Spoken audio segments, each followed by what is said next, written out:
And we are back.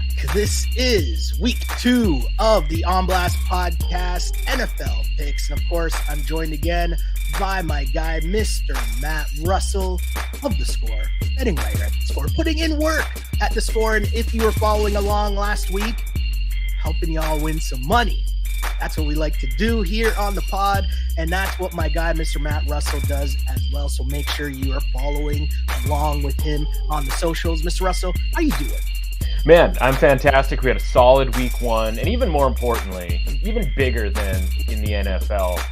Did you hear Apple has invented a time machine, which allows you to listen to week 1's podcast on Apple and actually go back in time to before week 1 and be able to actually make bets. So that's really big news for everybody involved who likes Apple Podcasts out there, and particularly the On Blast podcast network. So shout out to Apple for inventing a time machine. That's sweet.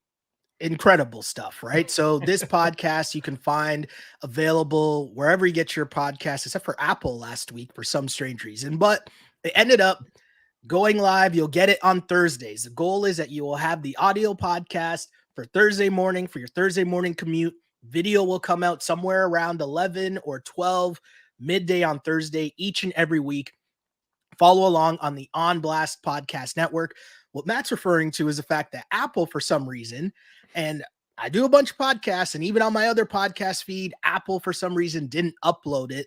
And this morning, Wednesday, as we are about to record this, is when Apple decided that they were going to publish last week's week 1 pod, which, I mean, there's a lot of shady things that go on in the sports betting space in the community, if you will. One of the all-time shady things would be if we just put out a podcast after the games that had all these winning picks on them. Here's who you should have taken. Right? That would be so next level that you would almost have to give us credit for that if we actually did that. But anyway, we move on to week 2.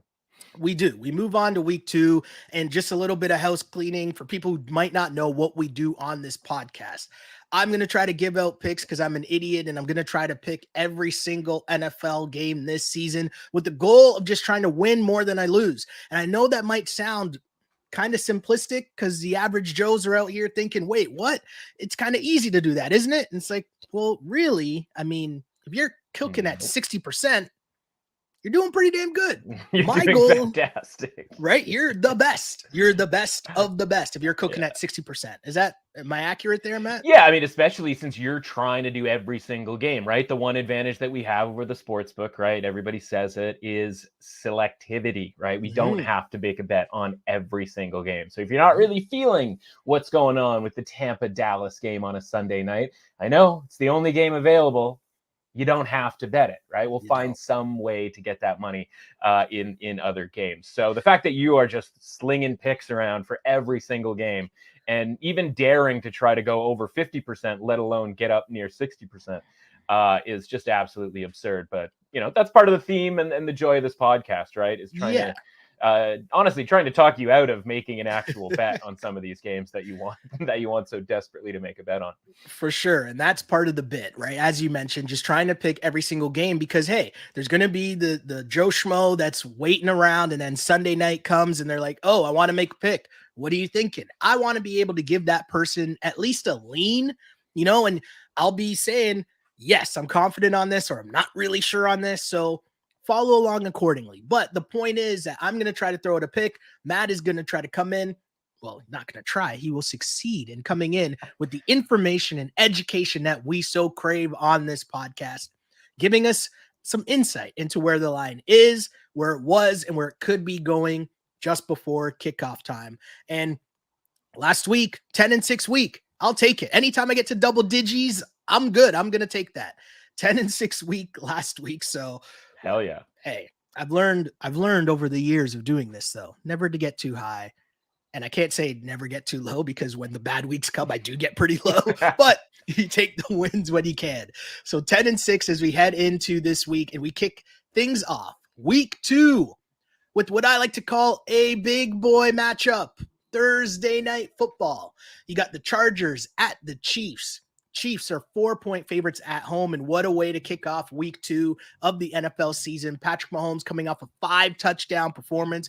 We're talking about will they continue to just roll along without Tyreek? I mean, after week 1, not bad at all, right? Yeah, Not looks bad like at it. all. He is pretty good. We knew that. Also pretty good, Justin Herbert. Chargers looking really good. One thing I learned from last week, adding Khalil Mack to a Bosa, it's a pretty good move. It's a pretty good move, right? We know there's one way. If you were going to try to slow down Patrick Mahomes, how do you do that?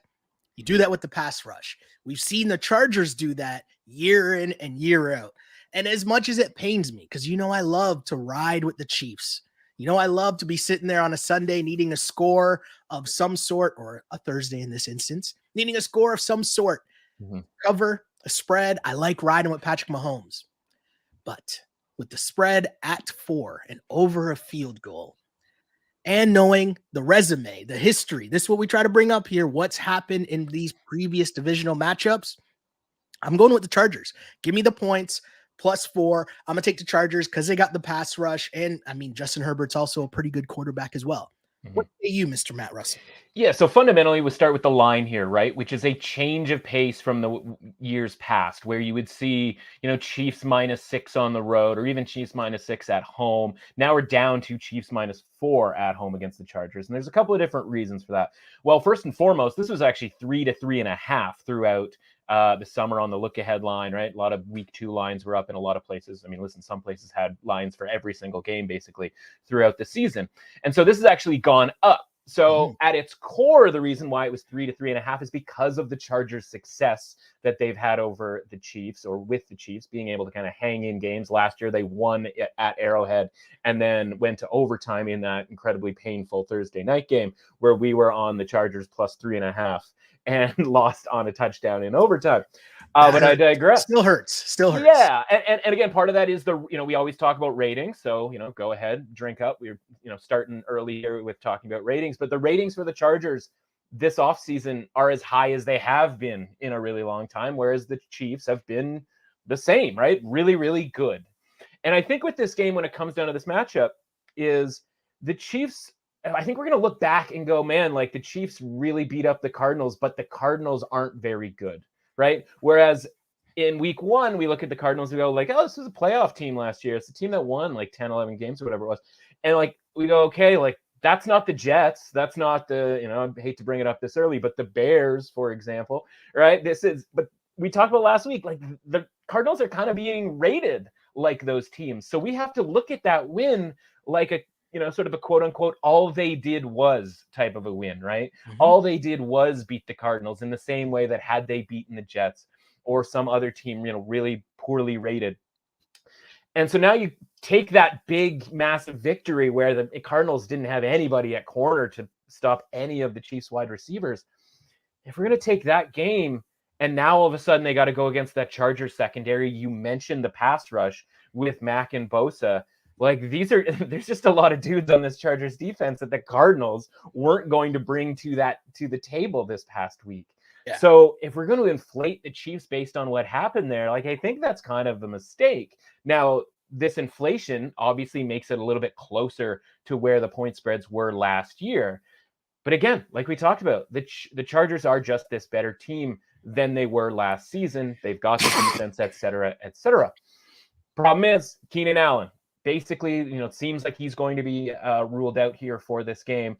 And that's where this went from 3 to 3.5 up to 4. They're taking, basically a point off of the point spread here for the Chargers because of that.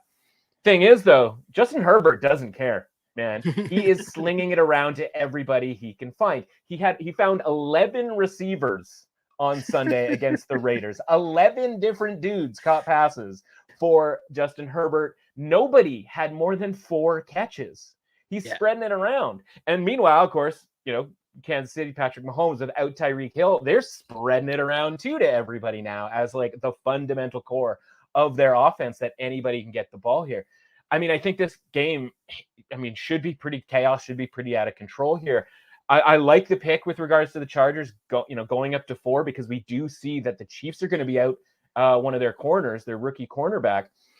And that's going to matter too, right? Because of the depth of the Chargers wide receiving core and the different options that they have. And so I might be looking to even go a little bit further and just go Chargers money line here, because we're up to plus 170 on the Chargers money line, right? Like, only because, like, if the Chargers are going to, you know how the Chargers work. Like, I don't have to, we can rerun my speech about Brandon Staley from last week. Go ahead and drink. Who is this guy? I'm not familiar with everybody's doing shots aggressively right now.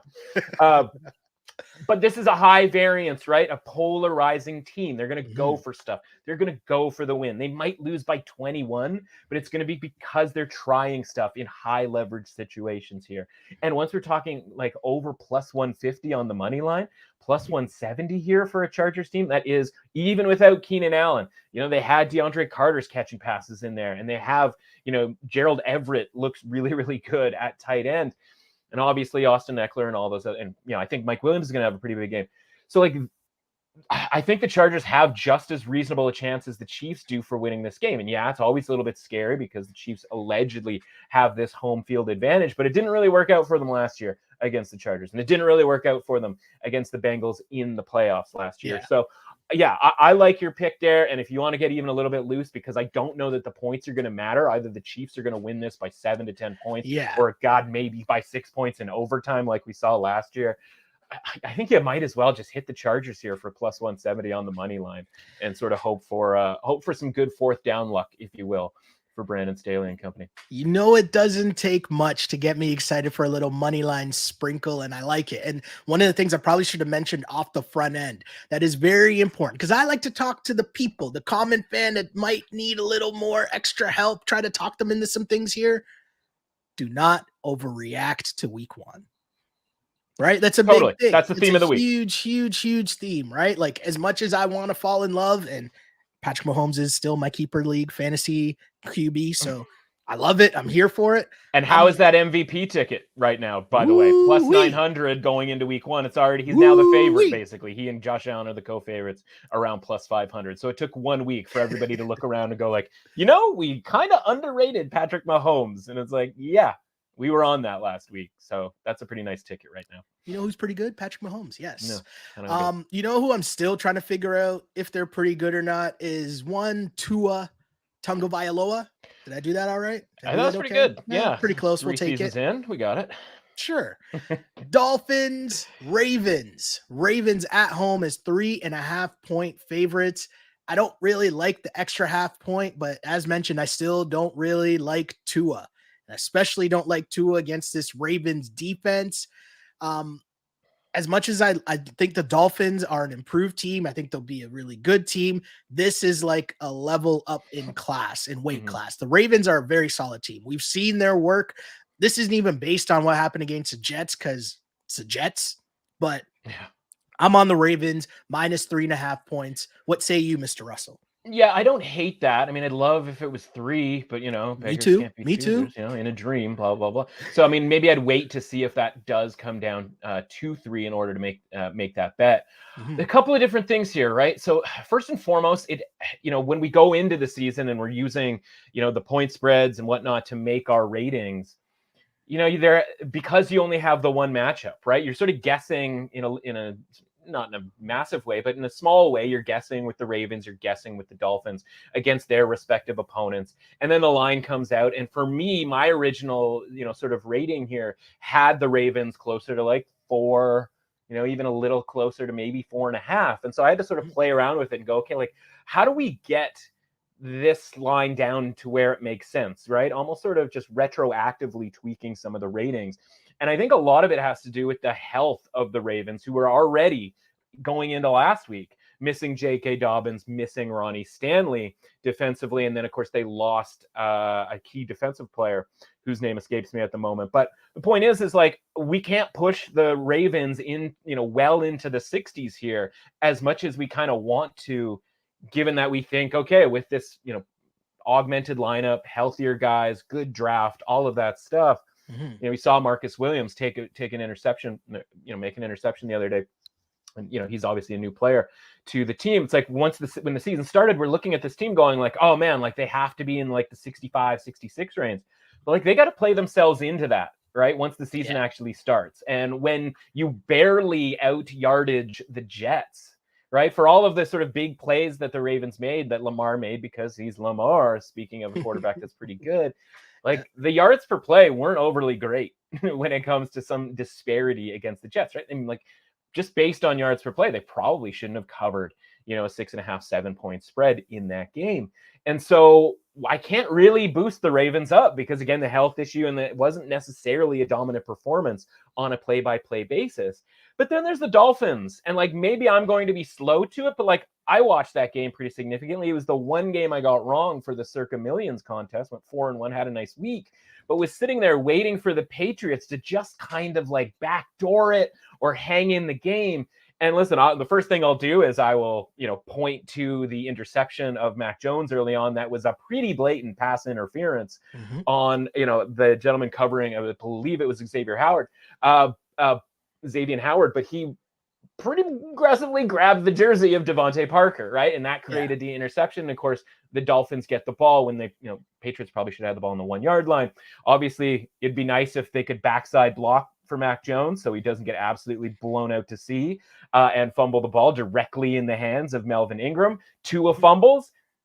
Patriots don't get the ball, right? It's at the end of the day, wins and losses. And I'm using a loss as an example here. But like, man, these things could go either way in a lot of cases, especially against the point spread. The point is, like, the Patriots had every opportunity to get in that game, at least to get in there and cover the 3.5. Obviously, a 4th down conversion at the end of the first half leads to a long touchdown. Like, that's some college football type shit, to be honest with you, right? Like, that's the type of thing that you don't expect from a well-coached Bill Belichick type team. And so, like, this stuff happens and you just go, like, man, I'm not super sure like the Patriots are any good. And if that's the case, it kind of feels like the Dolphins should have won by a lot more in that game.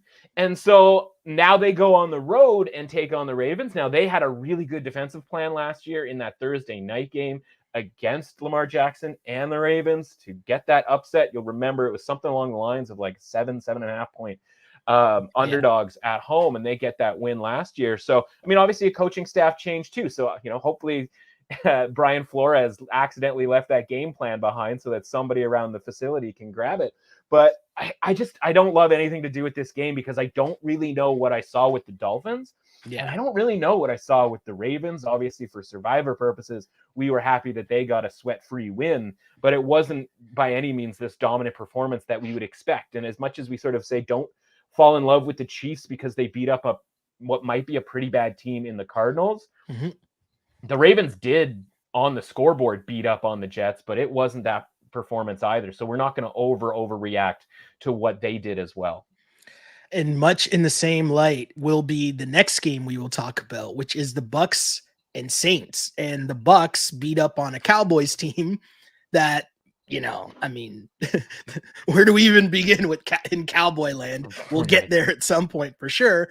But much like the Ravens, you look at the Bucks and hey, they took care of business. They come out, they get the win. Cool. But now they are 3-point favorites heading into New Orleans. And I don't understand why. So we'll talk about this.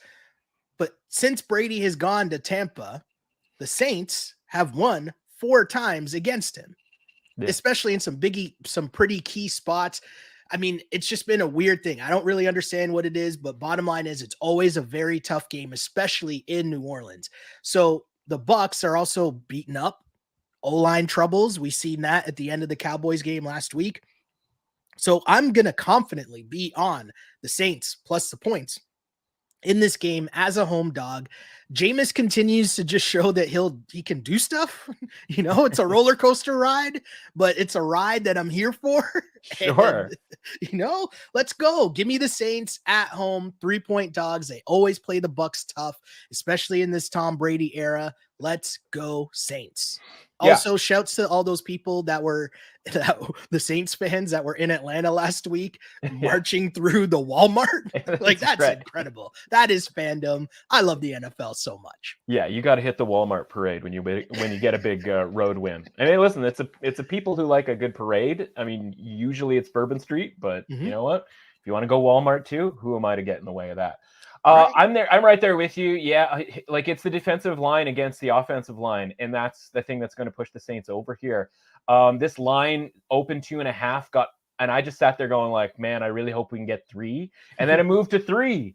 But Yeah. now we're starting to see it come back down a little bit. There's still some 3s out there. In some cases, you might have to pay -115 or even -120 over at the score bet right now. It's -120, and that shows to me that once the limits, are moving up here, the +3 is going to get hit. Certainly, we weren't going to ever see +3.5 as a home underdog for the Saints, and it's for the reasons that you mentioned, right? Like the Saints have owned the Bucks, and if it wasn't for a Jared Cook fumble in the playoffs, we'd be talking probably about a 5-0 record in the Tom Brady era for the Saints in these matchups. So crazy. Even when Jameis was injured mid-game, like they've just somehow managed to do it.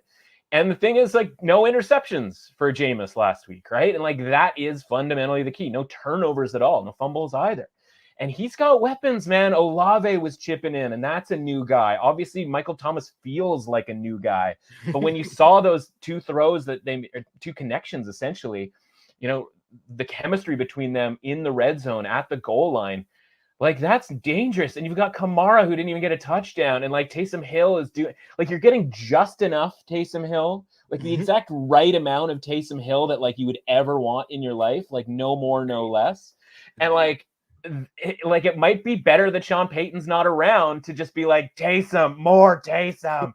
It's just like, no, man, how about we just run like a decent offense, given that we've got Jarvis Landry, who's all of a sudden like, is this guy fantasy relevant now, where it's like 120 yards and touchdowns, and he's obviously caught the biggest play of the game. And now you can look at that game and be like, listen, the Falcons like should have beaten them, was a 16-point lead and all of that sort of thing. I'm not sure the Saints were even ready or even cared about that game going into it, going like, oh man, we're just going to take care of the Falcons because we always do. Like, it's not going to be that big of a deal. But like they also had an entire new Falcons team to sort of deal with as far as like the offense is concerned. The Falcons are now this like run first. We're coming at you with, like a regular running back. Then we're coming at you with like a wide receiver / running back. And then we're going to come at you with a quarterback / running back. And like, we might throw and complete a few passes along the way here, but like, we're basically, the Army or the Naval Academies or Air Force type offense in college football. And like, if you're not ready for that, that's going to look weird, man. Yeah. That's going to, that's going to be a weird scene for you. You're not getting that with Tom. We know what Tom is going to bring to the table, and the Saints have the game plan for it, and they have the defensive line, particularly the interior defensive line, to be able to handle that. And so, I was a little bit nervous when it went to 3. It's like you almost don't want to get what you want, right? If this had just stayed at 2.5 all week, I almost would have felt a little bit better about it. But now we're starting to see it creep back towards 2.5. And like, pretty basic stuff here. As the week goes on, the limits move up at sportsbooks, which means the bigger bettors, the, different groups, et cetera, they weigh in. And so those moves around Thursday, those are the ones that mean something, right? The ones that happen on Sunday night don't necessarily always mean anything. Sometimes it's just playing a number. And I could see somebody going -2.5 for the Bucks. Let's just grab that right now. And then we'll come back on it when it gets to +3. And that might be the situation here, right? Because if you're sitting with a -2.5 ticket and a +3 ticket, you win on +3.5, which isn't a bet that's actually going to exist in sort of, a one bet type of situation. Grab your +3 while you can here and take your chances with the Saints. By the way, this is the time. I wrote about this for the Score. Every week we're going to take a look at the futures markets. I don't know what's going to pop up. It always gives me a little bit of nerves going, all right, what are we going to bet here? Where are there going to be good prices? But we talked about before the season started, the Saints for the division. I just wanted to see what the offense looked like before I made a play on them at +300 or longer. And because I looked at that offense, I saw all 3 of those receivers going. I saw what they were doing with Taysom Hill. And by the way, like Ingram as well as Kamara, those 2 guys sort of have juice with each other and don't mind splitting the carries in the traditional way. Like, there's a lot of different ways that this Saints team can be good this season. So I grabbed +300 with the Saints for the division before this game on the hopes that the Saints get this W. I like it. I like it a lot. Let's go Saints. Our next game is the Cardinals at the Raiders. Biggest lesson, again, Do not overreact to what happened in week 1. The Cards did not look good in week 1 at all.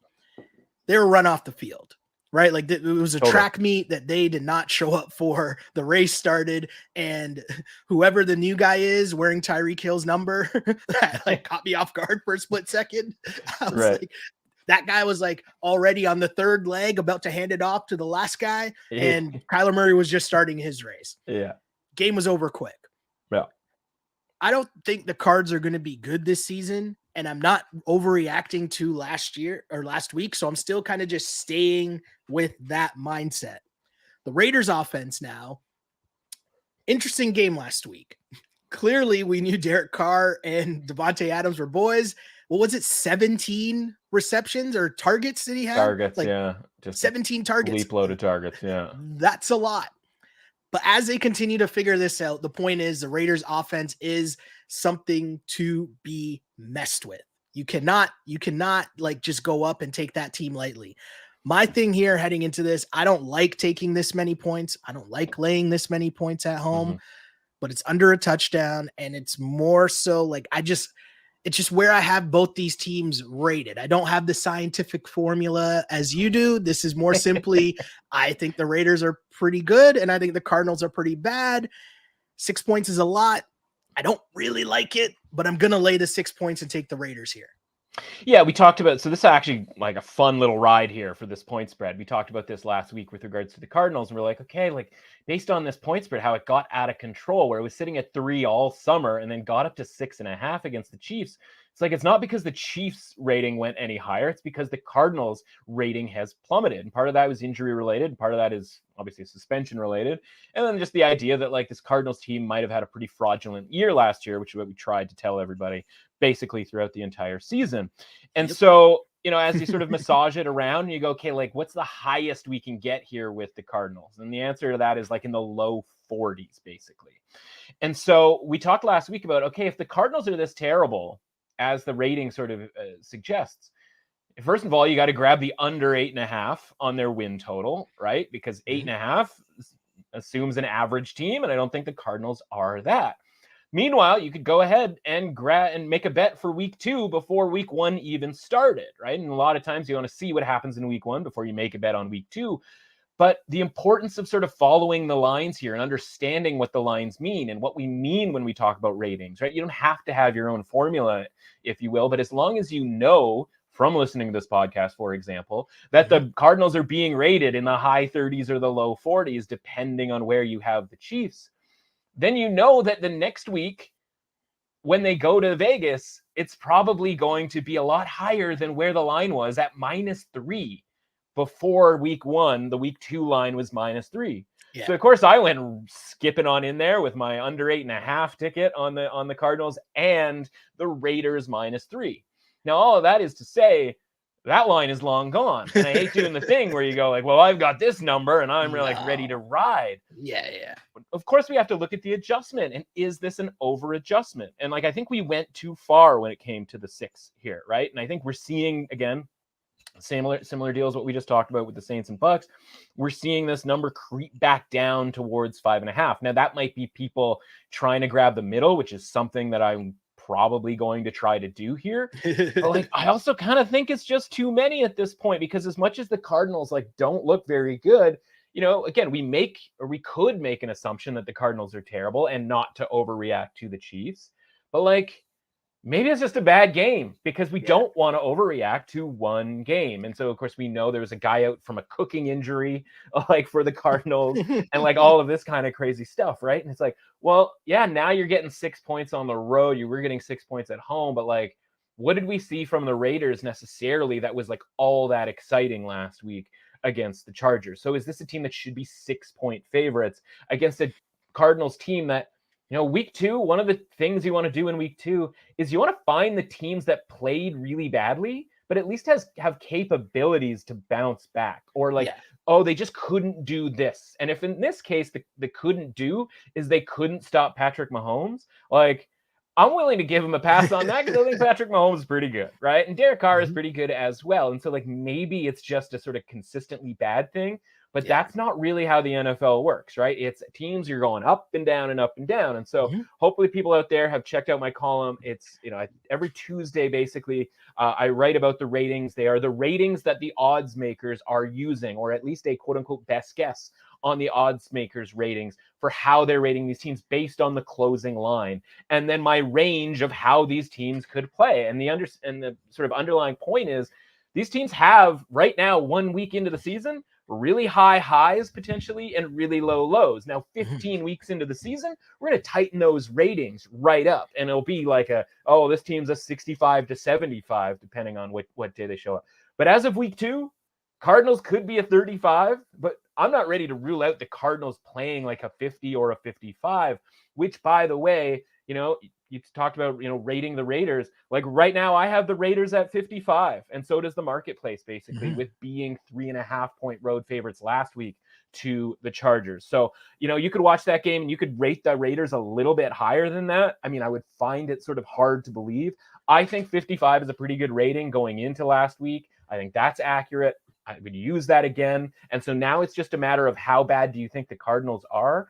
And there's a possibility that they're just not this bad here. So at +6, that's definitely where I'm leaning. But again, I've got a -3 in my pocket, and it's just a matter of trying to thread a needle there and make that bet even a little bit more valuable. Because if we land 3, then I'm a winner, right? It's sort of a synthetic -2.5. If I go over the top, we talk about some of the lingo, right? Over the top means I bet more on Arizona +6 than I did on Las Vegas -3. That means I win on +6.5, right? Because if it's a push, I still win that other bet and push that main bet. So either way, we're probably going to try to do something here with that. But it's because I think we've gone too far with this line pushing all the way through 3 up to 6. And we may see some buyback here on the Cardinals. Yeah, lots going on here. I'm on the Raiders, but as you can tell, I'm hesitating. I'm on the Raiders, don't really like it. But hey, that's what happens when you're trying to pick every single game here. Next game up, we got the Patriots. 1.5-point road favorites in Pittsburgh. Very confused. But again, not trying to overreact here too much. The Pats struggled, but so did the Steelers offense, right? The Steelers offense was okay, but really it was their defense last week that did a lot of the damage in terms of, I mean, that's the reason they won against 5 turnovers. All the kicker shenanigans, which, I mean, I don't even know where to begin with the kickers. Like I've been done with kickers for like 5 years, so I don't even want to talk about that. No doubt. Bottom line, though, Steelers D, really good. They put in work against a Bengals offense that we know is going to be one of the better offenses in the league. No TJ Watt. He will be out this week. He might be out for a while, it sounds like.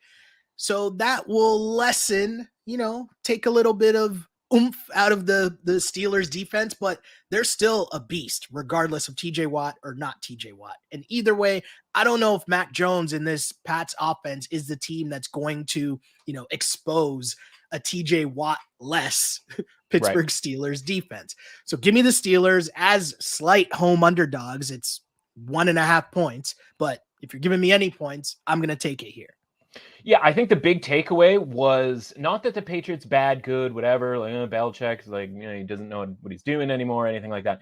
It was really just like the offense, man, is just going to be a struggle this year. Like I can't imagine it just being explosive all of a sudden, and certainly not in this game.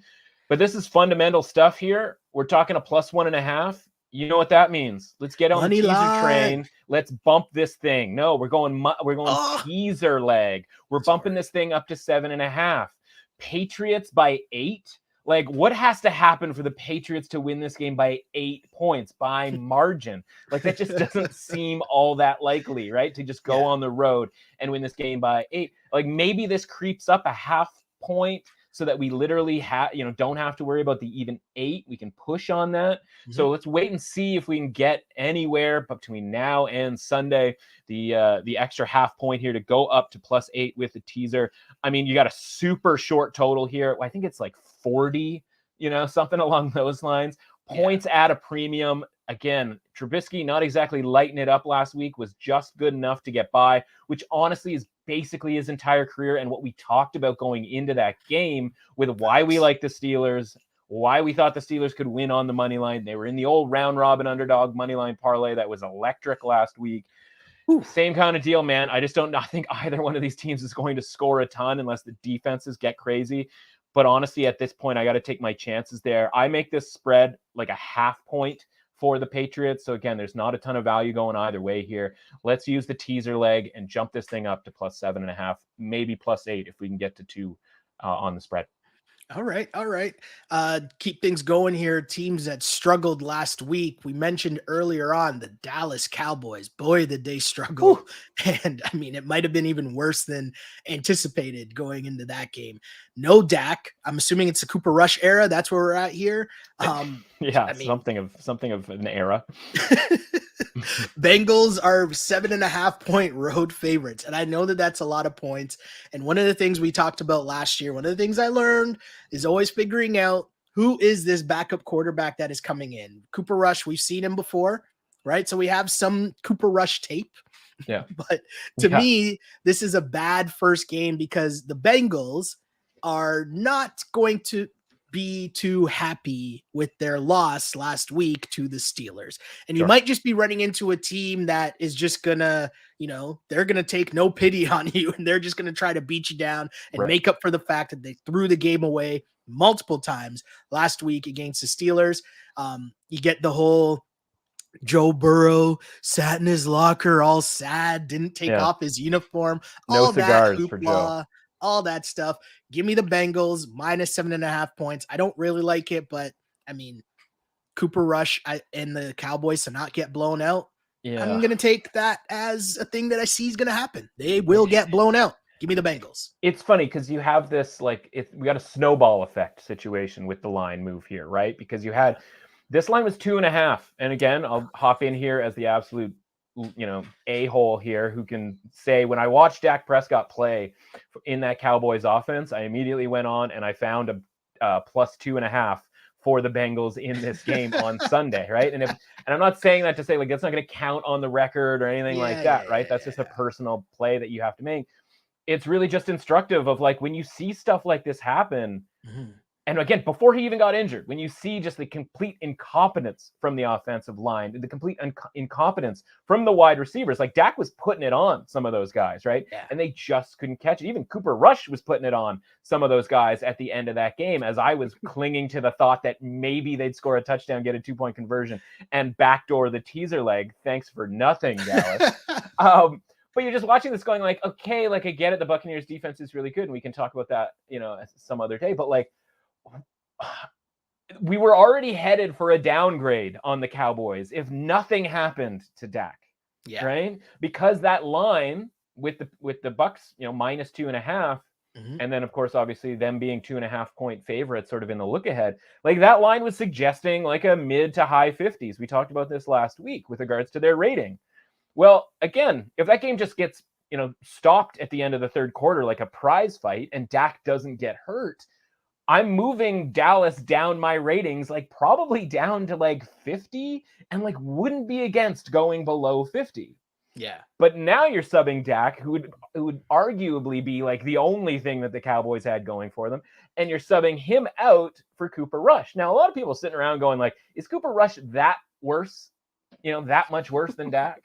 And the answer is man, tough times for Dak. If that's a conversation we can't be there, that we're looking to have. I'm not going to have that conversation. No. Come on, man. But in a way, it's kind of true because he doesn't have the mobility of some of these other guys to make a play, right? Justin Fields, willing that play to Dante Pettis last week to get them. Do we really back have to go there already, man? Sorry, forgot. We didn't have to go there already. Didn't really forget about it. Just had to mention it one more time. But the point is Dak is still kind of just right now a pocket passer in the same way that Cooper Rush is going to be a pocket passer, in the same way that a lot of guys that we don't necessarily love all that much are pocket passers. And it can look really good when you have all of your skill position players and the Amari Coopers and the, a prime Ezekiel Elliott from a few years ago, but honestly hasn't really been that great over the last few years. I mean, they scored a lot of points last year, but the defense did a lot last year to help them out. Now, if the defense wants to turn the ball over 5 times for them, the way that the Steelers were able to do on Joe Burrow, Like, yeah, now we've got ourselves an opportunity here. And Micah Parsons could be that guy. And so when I look at this line go down to 7, once the snowball effect happened here, where it was like, okay, we're already moving this off 2.5. That's a good deal. And then, oh, wait, Dak's out. Now we're headed down to 7. And now we've had that extra little kick down the mountain here to 7.5 with people coming in on the Bengals at -7. Like, I think we've gone too far again, right? Like, I'm looking at this again. I can't upgrade the Bengals. If I sat here and told you, like, yep, upgrading the Bengals after that performance against the Steelers, you'd be like, what are you, insane? I can't do that. So, like, they're at best staying where they were as far as their rating is concerned, in the low 60s. As we talked about, the same rating that we had for them all throughout the playoffs last year. The reason that they were 3.5-point underdogs in the Super Bowl, the reason that they were, 7.5, I think it was, on the road to Kansas City. The rating hasn't changed because there's a vulnerability to these Bengals. So that number has to stay the same or go lower. But let's just give them benefit of the doubt here and just keep that the same. How low can we go with the Cowboys? Because right now, if we keep the Bengals the same and we try to get to 7, this is not even 7.5 yet. We try to get to 7. I got Cowboys 30 right now as the actual worst team in the NFL based on this point spread. So if this point spread stays where it is, when my ratings come out next Tuesday, the Cowboys are going to likely be dead last or very close to it. Now, is that fair? And that's the question you have to ask yourself, right? When we talk about these games, whether it was week 1 or week 2, we talk about assumptions. And if we're just assuming that the Cowboys are dead last in the league because Dak Prescott isn't around anymore, man, I can't really agree with that just yet. I need to see that first. And so plus 7.5 is too many for me for a Bengals team on the road that can be victimized with by a defense only type team. So if the Cowboys can do that, keep this game in the muck, maybe turn the ball, turn Burrow over a little bit, which after 5 turnovers certainly seems like a reasonable expectation. 7.5 is too many, and it's disgusting. It's grotesque. But we saw Cooper Rush at least go on the road and get a W last year against the Vikings. So it comes down to what have we seen? We can make fun of Cooper Rush because it's kind of a funny name and he kind of looks like a funny dude. But and Dak Prescott is honestly the cool guy in all of this. And oh, it's all disappointing when he gets hurt and oh man, the Cowboys are screwed now. It's well, maybe the Cowboys were always screwed. Correct. Maybe they were always a 45 or a 40 or something along those lines. I have to see it. And all I've seen from Cooper Rush is serviceability, right? We're not going to blame him for Ben DiNucci. We're not going to blame him for the Andy Dalton era, right? When last time that Dak got hurt, all we can do is Cooper Rush came in and actually played pretty well in that one game that he, had to play last year. So I got to go back the other way on this one and take the Cowboys plus 7.5 now. I'm getting more than 7. Listen, I'll dare them to be the worst team in the league. And if they are, we'll come back here next, Wednesday, Thursday and just be yep, Dallas is atrocious and move on with our lives. But honestly, if the Bengals really just wanted to try harder to win games, they would have tried pretty hard against the Pittsburgh Steelers and they would have won that game, but they couldn't do it, even given their sort of best efforts. And I'm not sure that they can cover 7.5 here, even with their best effort. I got you. I'm interested about our next team's best effort. Speaking of the Jags, who will be at home as 4-point underdogs to the Colts. And I'm not sure if the Colts should be road favorites by more than a field goal against anyone. That seems like a lot of points to me. Yeah. But I'm going to need you to talk me off of this because I'm tired of taking the Jags. Okay. Sure. I'm tired of me taking the Jags thinking, hey, they're okay. They're spicy. They can do this. They can do that. And you tried to talk me out of it last week. I was just going to say. You did. And I didn't listen against the Commanders, right? Yeah. I didn't listen. Yeah. So I'm interested to hear what you think about this game because the Jags is road dogs. I get it. Home dogs. But because both of these sides suck and I just can't sit there again and watch the Jags, I'm leaning Colts -4 and I don't like it. It's hard to like it. Right. But honestly, the more I watch college football and the more I watch NFL, and I've been doing this for 30 years, betting on, watching these games for 30 years and betting on them for 20 years. And and maybe it takes 2 decades for somebody as dumb as me to sort of figure this stuff out, but like, man, the more things change, the more they stay the same, right? Like the Colts are just always going to lose or effectively lose in week 1. Like all these teams are just going to kind of do this. Like it's just, you can kind of set your watch by some of these teams, right? Like Nebraska football under Scott Frost is just never going to get it figured out. Like just all of this stuff is just over and over and over and over and over again. So the weird thing is, though, I'm going to give them a pass for week 1, because if that's just what they always do, then that means they always sort of bounce back and eventually have like kind of a decent season. And like, yeah, we obviously have some bad memories from the Colts playing the Jags last game of last season, first game of 2 seasons ago, et cetera, et cetera. So to sit here and be like, yep, love the Colts, got to get into it. From a market standpoint, right, using the ratings going into last week, it shouldn't come that much of a surprise to you that there's some value here on the Colts, because the Colts, it's, actually really simple. The Colts are 7-point favorites at Houston last week. Well, how much better are the Jags than Houston? Like, not that much, right? Are they even better? Right. Like, are they even better? And so, like, to me, they should maybe be like 1 point difference, right? This probably should be closer to 6. So whether you have like, you joke about like the mathematical formula or whatever, whether you have the mathematical formula that's going to spit out 6.3, which is, theoretically what the spread should be, even if you make some adjustments and you're kind of like, okay, I think this should be this and this should be that, and it comes out to like 4, like, that's really downgrading the Colts from where we thought they were just like a week ago. And that's given the Jags kind of a pretty big bump. Now, I watched that Jags Commanders game pretty intently because I had the Commanders in Circa Millions last week. And so I was sweating that out. And God, I didn't, love the Carson Wentz experience. I was, 2 quarters in, or maybe it's, I guess, 3 quarters into the season. I already like, I can't believe I'm doing this Carson Wentz thing. But the point is like Trevor Lawrence might be Carson Wentz, man. Like he might be Wentz. He might be some of these other dudes who we just get frustrated by every single week, because like that's where you had to be with that team. And so like, yeah, I'm going to be on the Colts -4 here. Like this, they were in the red zone and in scoring position so much against the Texans, and they just kind of screwed it up, which to me makes that game more of a fluke than I think even somebody who is high on the Texans, who has the Texans actually rated higher than the Jaguars, or at least like higher than expectation between those two teams, right? If those two teams played tomorrow, I would be betting on the Texans, knowing what line we would probably get. And so, yeah, like, I just think like there's enough weapons here. I saw, I liked what I saw at Pittman, right? A guy who I have sort of long shot to win, to have the most receiving yards in the league.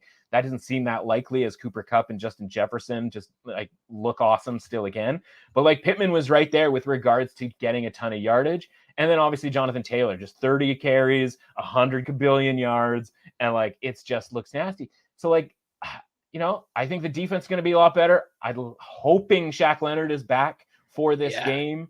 And like, that's going to make a big difference. And honestly, how many points are we actually giving the Jags here for home field advantage, right? Like, it just doesn't seem like there should be a ton given the Jags here. For me personally, I think I have them at 1. Yeah, I have them at 1 point home field advantage here. So, yeah, I mean, God help the Colts if they don't get a win in either of these 2 games, given the expectations that we thought the Colts had.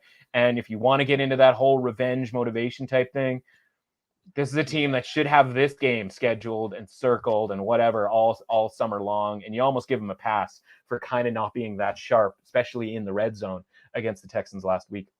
Yes. Let's go Colts. Let's see how that goes for us in week 2. Speaking of week 2, though, a big change this week is there are a lot of 10-point spreads on the board here. So I want to bunch these up and kind of what I want you to do, because here's my thing. Okay. I don't like laying 10 points. Under most circumstances, I don't. One thing we did a really good job of last year is you would talk me into, do you know what? Is it really that far-fetched that this team would get blown out? And a lot of times I'd be like, no, and switch my bet. Right. So I'm going to rifle through each of these games, and I'm just simply, we don't even need to get deep into it. Just too many points. Falcons at the Rams.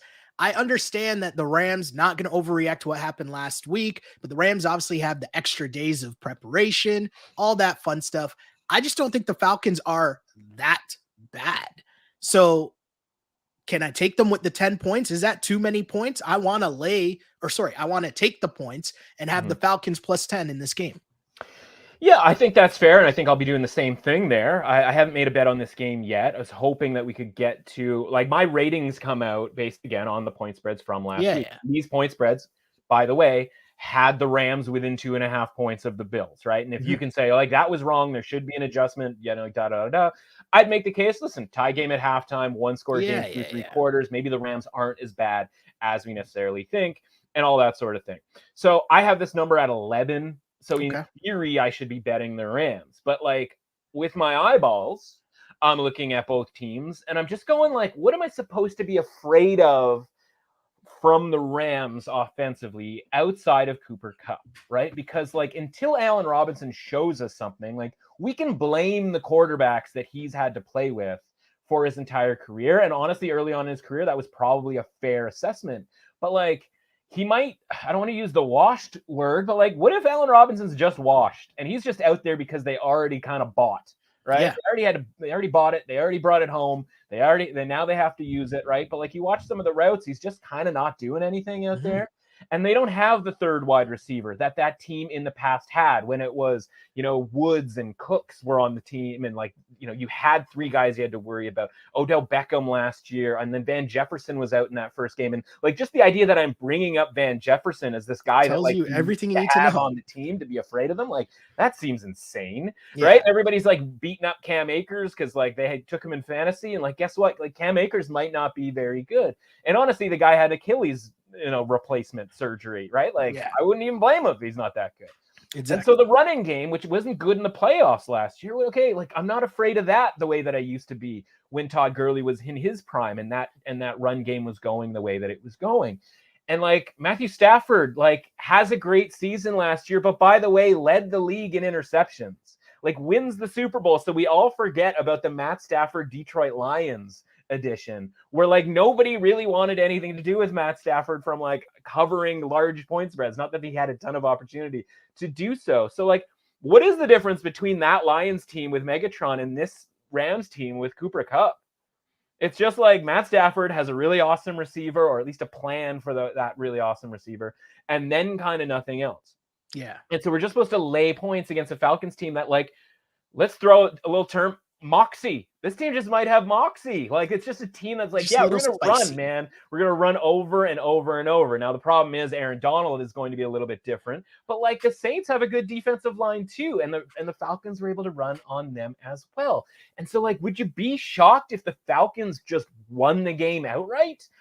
I wouldn't, because then we would be like, yeah, man, like, this edition of the Rams, like, whether you want to call it, like, being complacent after winning the Super Bowl or just not having the dudes. I mean, Aaron Donald almost retired last year, right? Like, maybe it's just not that team. And maybe the Falcons are at least okay in catching teams by surprise by what they do. So, like, wouldn't be shocked at all if the Falcons won this game outright. And if that's the case, I can't be just handing out 10 points with the Rams here. So, yeah, using my eyeballs, I think it's Falcons plus 10. I'll wait, because if the ratings from last week suggest that this should be 11, more often than not, that's where the line ends up. Yeah, I got you. So the next one up is the Seattle Seahawks at my San Francisco 49ers. And yes, you can see it already says I'm on the Seahawks plus 10. And that's not overreacting. It's not that Geno, we know that last week we talked about, I don't believe in Russ, the whole whatever Russell Wilson thing is. Don't care, not here for it, all that fun stuff. Apparently neither was a head coach, which, story for another day. Sure. But this Niners team, I think they bounce back. I think they win, but 10 points, I just can't take the 10 points. I just can't do it. So give me the points and the Seahawks here. At 10, you can start kind of talking me into the Seahawks here, but I think you have to sort of realize you don't like it as much. Oh, well, you have to sort of understand, like, why it is 10, right? And it was available at 8 last week, or literally yesterday. And I grabbed the 49ers -8 yesterday. No, feeling like we're not going to get any better than that. A couple of different reasons. Reason number one, okay, as much as we've joked about and I've dropped the 49ers loss to the Bears, like, are we really putting that much into that game as far as like the conditions and Trey Lance's first game? We talked about how like I'm not loving anything to do with Trey Lance in his first game. Then you throw out a weather report and a weather situation like we had, like, as you would say, miss me with all of that. Like, I'm just not, I wasn't involved in any way, shape, or form in that game against the spread. By the way, right, if it's going to be such a big deal that George Kittle is out in week 1, it's got to be a big deal that he's back, assuming that's the case in week 2. And so this line moving from -8 to -10 is for 2 reasons. Not because like people were just piling in on 49ers -8, -8.5, but it probably means a pretty good report out of 49ers camp about Kittle playing because he matters to the point spread. Mm-hmm. And it also is teaser protection, right? At -8, -8.5, you can get the 49ers down underneath a field goal to -2.5. But once you get it to 9.5 or 10, now you're teasing something down and you're not getting that key number of 3, right? So yeah, it might be a little bit inflated. Right now over at the score bet, you can get the 49ers -9.5 as of Wednesday afternoon. Okay. So like I would still make that bet at -9.5. I understand why you like the Seahawks. We already saw that. Again, circumstantial, right? In the same way that I'm not doing anything with regards to that Bears 49ers game, I'm not really doing anything with that Seahawks Broncos game. That was their Super Bowl. I wrote about this on Monday. Like, this is the best effort you're going to get out of the Seahawks. I thought it could only last one half. That's why we were on the Seahawks in the first half. But now you're going to ask them on a short week, not a ton of travel necessarily, to go down to San Francisco, not even that great of a home field advantage, to go against a 49ers team that, you know, as you've referenced with the Bengals, you were happy to lay 7.5 on the road to the Bengals coming off, you know, under the sort of angry concept. How are the 49ers not mega angry after just letting that game get away? Now you got a division game. Yeah, it's the Seahawks, but if you lose to the Seahawks, right, you're 0-2 to their 2-0, and they're 1-0 in the division, right? Like, there's enough DNA of the hatred between the Seahawks and the 49ers that they are going to be locked in for this game. So I don't know how the Seahawks, like, you know, keep this thing going. And I don't think 17 points is going to get it done against the 49ers. And I don't think they're going to get 17 points against the 49ers. So we could be headed here for a 24-10, 35-14 type of game here for the 49ers. I think they hammer the Seahawks this week. And I think that fairy dust on your man's Gino, who, what's the line, right? They tried to write me off, but I wasn't done writing. I didn't write them back like or something. Yeah. Yeah. They tried to write me off, but I didn't write them back or something like that. I don't know. If you might notice though, there's a key change here because you have convinced me. And of course it wouldn't take a lot to convince me to take my own Niners in a blowout here. Let's go. Switching the pick. Niners -10. Okay, cool. This is how I play these double-digit spreads. I need you to talk me out of taking the points, right? Yeah, I mean, there's an element, too, of, like, San Francisco didn't get to showcase what Trey Lance could do, right? Exactly. And so it looked a lot worse. And obviously, Justin Fields made a couple of plays there to get the Bears the win that were probably not all that replicable. Speaking of making plays, your man's Russell Wilson did not get to make said plays on Monday night. And now they are 10-point favorites against the Texans. You know, I love taking the Texans first off as underdogs. And I definitely love taking the Texans as double-digit underdogs. I need you to talk me out of this because it's almost an automatic bet for me over the last 2 years of taking the Texans when they're double-digit underdogs. Yeah, I'm never going to talk you out of this. That's the absolute... Halfway through Seattle, Denver, I'm like, this game is really kind of a bummer if you thought the Denver Broncos were going to be like really, really good. And again, we're not trying not to overreact to anything, but I was probably going to be on Houston +10, even if the Broncos looked spectacular in Seattle. And so I just moseyed on over to, you know, my local sports book and just took the Texans +10. And I was like, you know what, if this goes to 10.5 or 11, it's not the end of the world. If it goes to 9.5, I would be bummed out for not having 10. So sure enough, opens right back up at 10. So no harm, no foul there. So this is one of the rare ones that I bet, you know, early on in the week that ended up being the same price. Again, maybe the Broncos play a really great game. Again, tough turnaround from that Monday night game to go home Again, we think the Texans are a little bit better than everybody sort of thinks here. The market price, again, from the point spreads from last week. Again, these are point spreads that had the Broncos 6.5-point road favorites, that had the Texans +7 as home underdogs, right? In both cases, one team was, or in each case, one team was overvalued, one team was undervalued. So if we're taking those same ratings, it comes out to 11. Yeah. But if we watch those two games and we have to move the Texans up a little bit and we have to knock the Broncos down a little bit, this is something that comes down under 10. And, again, nothing crazy necessarily, something closer to, 8.5 is probably the point spread where it should be. We'll see if that's where it goes. But again, these things tend to stay pretty static when it comes to these point spreads week to week. Yes. And because, I'm going to jump ahead here because the Sunday nighter also involves a double-digit spread, and it kind of just seems to be a theme here. So I want to keep rocking out with trying to get you to convince me to not take the double digits. And we got the Bears at the Packers. Packers at home, 4-point favorites, Sunday Night Football. We've seen this story before. Aaron Rodgers is heavy favorites against the Bears. We've seen it time in, time out. And especially in these instances where the Packers might need a bounce back, we've also seen that before. Yeah. Yeah. I there's think not much I'm going to take from the Bears, but I want to take the Bears plus the points. Yeah, I think you said 4-point favorites. Maybe I misheard you, but of course, yeah, no, I mean 10-point favorites. 10-point favorites is what I meant. If I misspoke, my bad. Double-digit spreads, what we've just been talking about. Yeah, and listen, maybe you're looking to tease it down, man. Maybe you're looking to get that -4 for the Packers on the tease. Listen, man, like I don't love anything to do with these games. Like this is every time these two play, it's like talk yourself into the Bears being able to hang in, and then you're sitting there in the third quarter, and it's 35 to 14, and you're like, maybe the Bears can get through the back door here with a couple late touchdowns. Like how locked in is Rodgers? I would be more looking at a first half bet here on the Packers. Okay. Right? Because we're looking at -6.5 in the first half for the Packers. Certainly Bears didn't look great in the first half against the 49ers last week. Again, if you're getting focused Packers, if you're going to lay the 10 with the Packers, you're assuming that it's not going to be sort of they're going to pull away late. They're going to be locked in, right? And again, part of this is a health thing. They need their offensive tackles back. That's kind of a big deal, especially against the Bears, even this iteration of the Bears.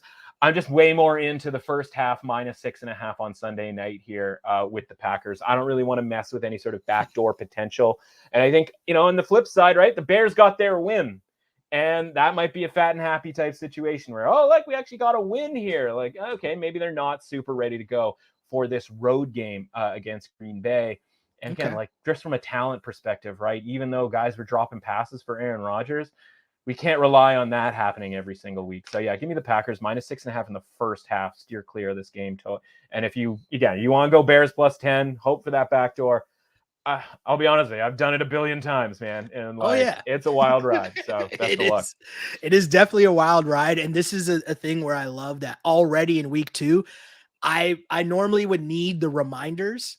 But it's like, no. I remember being in this exact situation before. Right. And I'm going to sit here and put myself through it yet again of hoping for the backdoor cover of the Bears against the Packers. Yeah. These next 3 games are 3 games that I would like to call pretty trash. Okay. So I don't really want to spend a lot of time on them. Sure. But we'll start off here with the Panthers at the Giants. Giants at home as 2.5-point favorites. And hey, I love Brian Daboll going for it. I know you're going to be a huge fan of that as well, going for the win in that situation. I love him even more dancing and rapping in the locker room after with his team. That's what I'm going to be about here. Okay. But should we really be laying close to a field goal with them against anyone at home? No. I don't know. I don't like it. It stinks. I'm on the Panthers. One man's trash is another man's treasure. This might be my favorite game of the entire week. This is okay, let's put it this way. This is Panthers every which way but loose. Okay. We got it. We're trying to get 3 here, right? So I'm here. We're with you. I'm with you. Somebody dive into this thing head first on the Giants so that we can get +3 on the Panthers.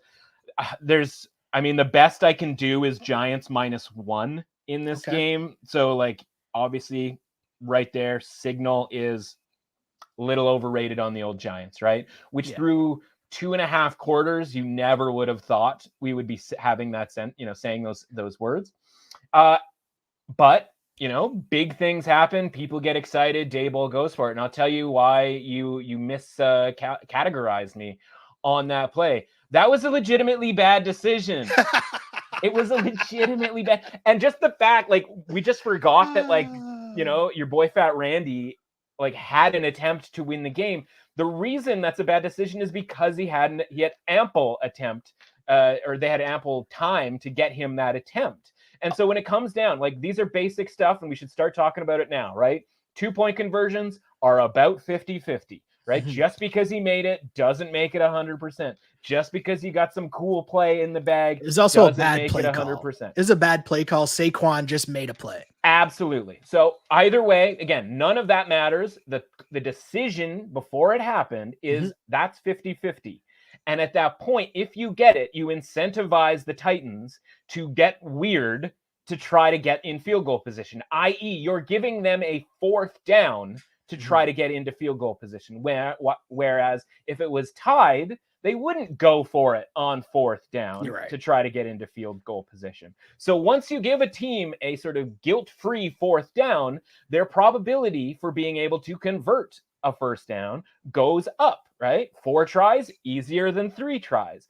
And so the fact that they were able to get it into field goal range with over a minute left on the clock, yeah, of course they did. And so when you're adding that probability to the Titans, you're no longer at 50-50 for the win. If it was just 50-50 for the win and you're like, I got Saquon Barkley, I got a play in my bag, let's go for it, that's fine. So if there's 2 seconds left, it's a good decision. But you're giving them a minute, right? And whatever probability you want to assign to them getting in field goal position and making that field goal position has to go on the side of the Titans that were already 50-50 before that 2-point conversion is made. Now, if you kick the field goal, yes, the Titans are probably still theoretically going to try to, or I shouldn't say the field goal, the extra point. The Titans are going to try to get a field goal, but they're not going to be incentivized to do so. And listen, it's Mike Vrabel. He has the better team. He's the favorite. He probably wants to go to overtime. And at overtime is 50-50. So you went from a real high probability chance of a 50-50 overtime to a 50-50 play plus Titans win probability of them going down and kicking the field goal. Now, again, it's the Titans. They never make field goals. Randy Bullock never makes clutch field goals, yada, yada, yada. It ended up working out. Everybody celebrated it. I guess, okay, it's for the culture. This is a changer, whatever, blah, blah, blah, blah. Again, once you see, what's the old rule that we've had for 2 years now, right? If you see jumping and hugging on the sideline, you immediately fade that team in the very next week. Daniel Jones has a phenomenal against the spread record on the road. Yeah. He does not have a phenomenal against the spread record at home. This is setting up perfectly for a classic Giants letdown situation here. Carolina probably wins, but let's try to get 3. I'll take it at 2.5. If it goes down to 2 or 1.5, I'm still on the Panthers. Panthers. I love this game, even though it does feel kind of trashy. I got you. I like the Panthers as well. And this is going to sound really sickening, but I like the Jets +6. The Jets at the Cleveland Browns. Jacoby Brissett versus Joe Flacco. Maybe. We're not sure. So yeah, quick interjection here. All this has more to do with Survivor than it does anything else, right? And we talked about Survivor obviously last week. We talked about it every week. Massive bloodbath in the Circa Survivor, which if you're just listening to this podcast now and you don't listen to literally anyone else, this is news to you, but you've probably picked up on this at some point. Yeah, over 50, I think it's 56% all told. It means, whether there's 6,100 people in your Survivor contest, 60 people in your Survivor contest, or 6 people in your Survivor contest, you probably had half the pool get wiped out last week. It's all the same, right? It's just scales. That being said, you probably still, again, unless it's a 6-person contest, you probably need to plan for the entire season. Are the Browns a top 18 or 20 if we're talking about Circa Survivor? Are they a top 18 or 20 team? Now, this is the exercise you have to do. Go down and list the top 20 teams in the league. And I'm here to tell you, brother, it gets pretty gross pretty quick, right? Which means the Browns are probably going to have to be used at some point. Now you're going like, yeah, you know what? I kind of rather use them when Deshaun Watson is back because I'm a little worried about Jacoby Brissett.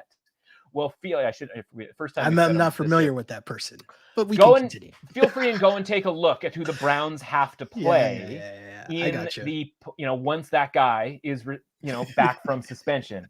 It's pretty rough. Right? The whole thing was, he's only going to miss 6 games, and look how easy their schedule is to start the season, and like da-da-da. Well, now it's up to 11 games. So now you only have 6 games of Deshaun Watson, and the schedule is brutal. And so if you're going to make it through 18 or 20 weeks, you either have to decide that the Browns and the Jacoby Brissett version of the Browns are just not an top 18 or top 20 team. And if they are, this is probably the best time to use them. And that's gross because like we talked about, there are 4 double-digit spreads here. We didn't even talk about the Bills and Titans. I don't even want anything to do with that game. Probably why we haven't talked about it. Maybe we're saving it for later. Who knows? But point is, the Browns are the sort of strategic play here because you have to understand that you need 18 teams to win over the course of this season. I'm really glad we survived week 1. That's, as difficult as it was, always embarrassing if you're out week 1. You can be out week 2 or week 10. It's not going to matter. You need to get to week 18. I think the Browns are the play in Survivor this week because I think they're a top 18 team, even with Jacoby Brissett. And again, once you get to those last 12 to 14 teams, man, it is rough. The flip side of this, and I understand exactly what you're saying because I'm looking at the double-digit point spreads, and I wouldn't really be that stunned or surprised by any of those teams winning outside maybe the Seahawks beating the Niners. But if the Texans beat the Broncos, I'd be like, okay, yeah, that's kind of surprising, but not really. Right. And so, okay. Fair enough. And the sick part of all this, by the way, is we haven't even talked point spread and what the number is. Honestly, based on the point spreads from last week, again, this is because the Browns were not even favored against the Panthers. Maybe they should be. I only have the Browns as 4-point favorites in this game. So technically, you're right. There is value on the Jets at +6. So we're in that rough spot of oh man, there's value on the Jets against the spread, but the Browns are the strategic play in Survivor. It's going to be an ugly, ugly game, and I can already enjoy at this moment. I'll be up at a cottage this weekend, sweating out that Survivor pick. So let's go. I'm looking forward to it. If you're going to win Survivor, you're going to make a run. There's going to be weeks that you're sweating it out. Hey, why not make it week 2? I hear you. Speaking of sweating it out, that's what always seems to happen with your man's Carson Wentz and his Commanders at the Lions, who also somehow figure out a way to make things interesting here. Don't really want to spend a lot of time here at all on this game, but I'm on the Lions -2. And it's mostly just because I hate Carson Wentz. I'm going to be very honest with you. There's not a lot of reason for it. He played well last week. He really did. He made some big plays. He played Carson Wentzy, right? It looks awesome every little while, and then it looks terrible. And you go this is our guy. I don't want to see him ever again in my life. He's amazing. He's the worst quarterback on planet Earth. Turnovers, touchdown throws. They cover the spread on a touchdown where I was terrified they were just going to end up kicking a field goal. It all somehow worked out. But the fact of the matter is we got to hop in the old time machine to listen to the podcast last week. And we talked about this, man.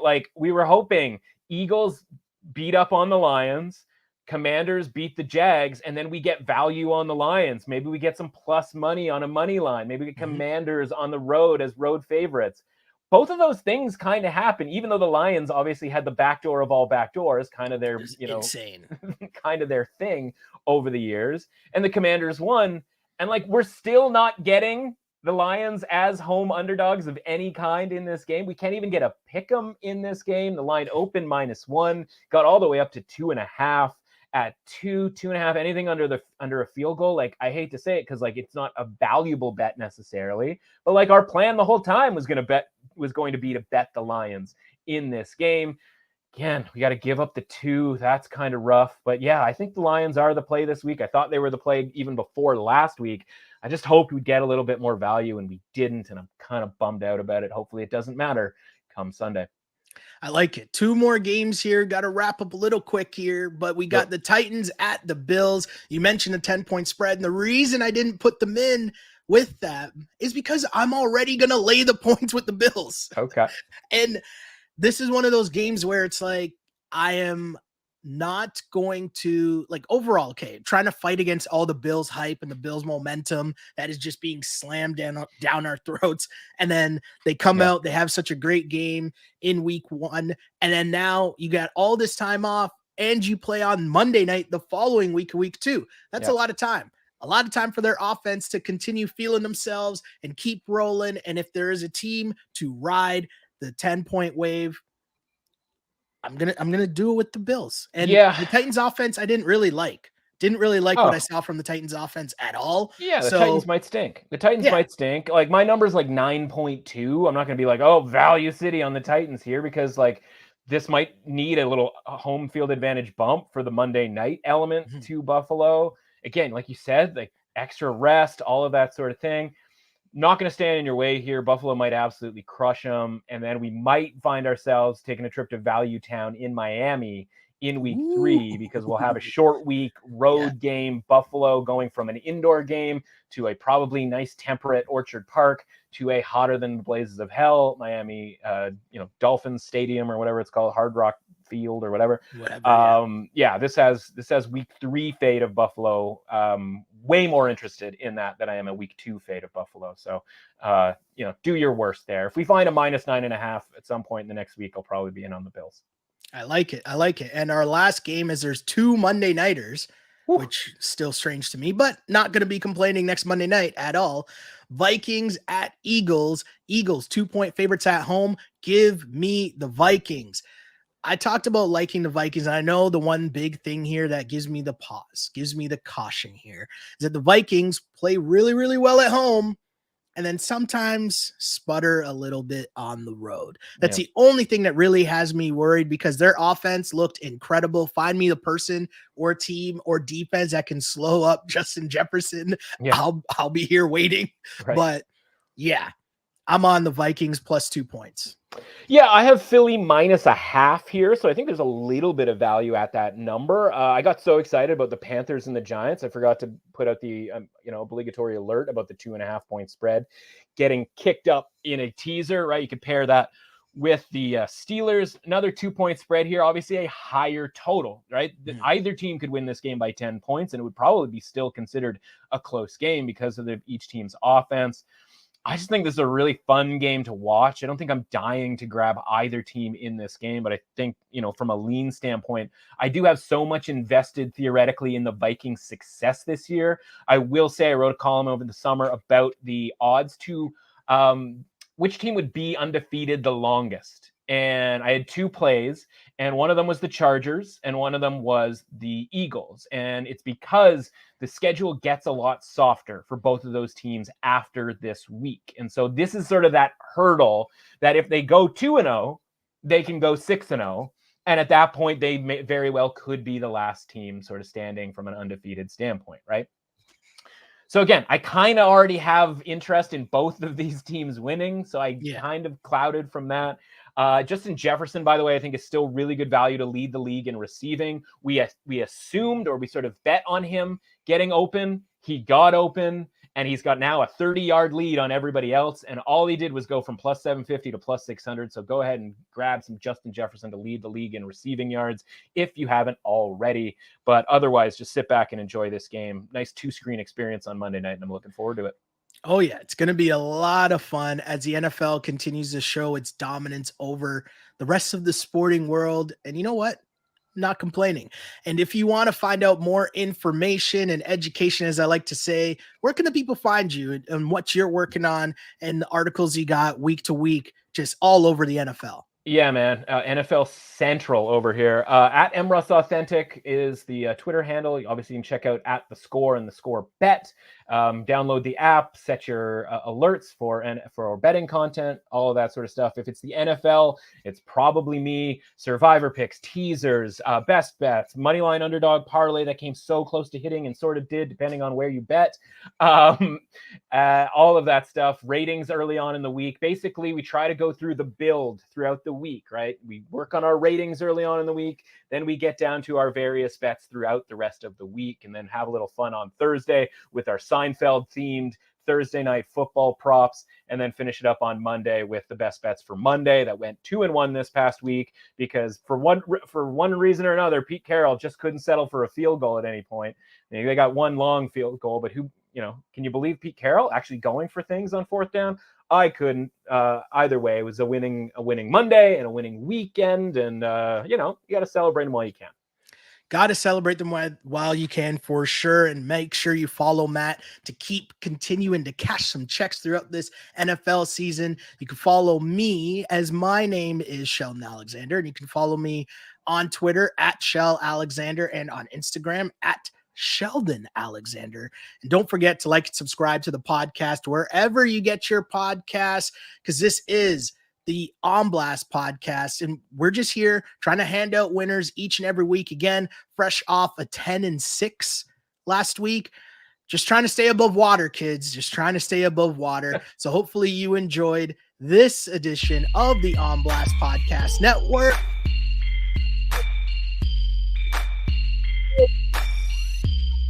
Again, I used to pray for times like this to rhyme like this. This is the On Blast Podcast Network. We'll be back next week. Until next time, see ya.